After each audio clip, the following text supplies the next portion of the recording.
መጽሐፈ መሣፍንት ምዕራፍ 17 በተራራማው በኤፍሬም አገር ሚካ የተባለ አንድ ሰው ነበረ።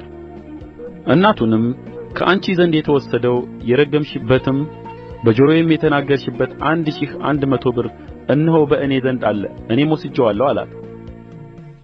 እናቱም ልጄ ሆይ እግዚአብሔር ይባርክህ አለችው።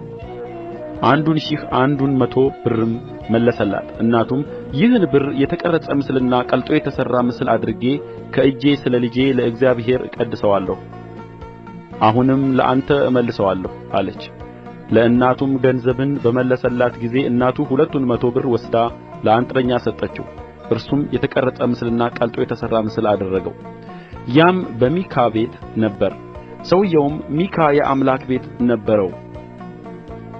ኤፉድና ተራፊም አደረገ። ከልጆቹም አንዱን ቀደሰው፣ ካህንም ሆነለት። በዚያም ዘመን በእስራኤል ዘንድ ንጉሥ አልነበረም።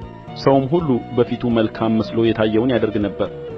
በቤተልሔም ይሁዳም ከይሁዳ ወገን የሆነ አንድ ጎልማሳ ነበረ። እርሱም ሌዋዊ ነበረ፣ በዚያም ይቀመጥ ነበር። ይህም ሰው የሚቀመጥበትን ስፍራ ለመሻት ከከተማው ከቤተልሔም ይሁዳ ወጣ። ሲሄድም ወደ ተራራማው ወደ ኤፍሬም አገር ወደ ሚካ ቤት መጣ። ሚካም ከወዴት መጣህ አለው። እርሱም ከቤተልሔም ይሁዳ የሆንሁ ሌዋዊ ነኝ፣ የምቀመጥበትንም ስፍራ ለመሻት እሄዳለሁ አለው። ሚካም ከእኔ ዘንድ ተቀመጥ፣ አባትና ካህንም ሁነኝ፣ እኔም ልብሶችንና ምግብህን በየዓመቱም 10 ብር እሰጥሃለሁ አለው። ሌዋዊውም ገባ። ሌዋዊውም ከሰውዮው ጋር መቀመጥን ፈቀደ። ጎልማሳውም ከልጆቹ እንደ አንዱ ሆነለት። ሚካም ሌዋዊውን ቀደሰ፣ ጎልማሳውም ካህኑ ሆነለት።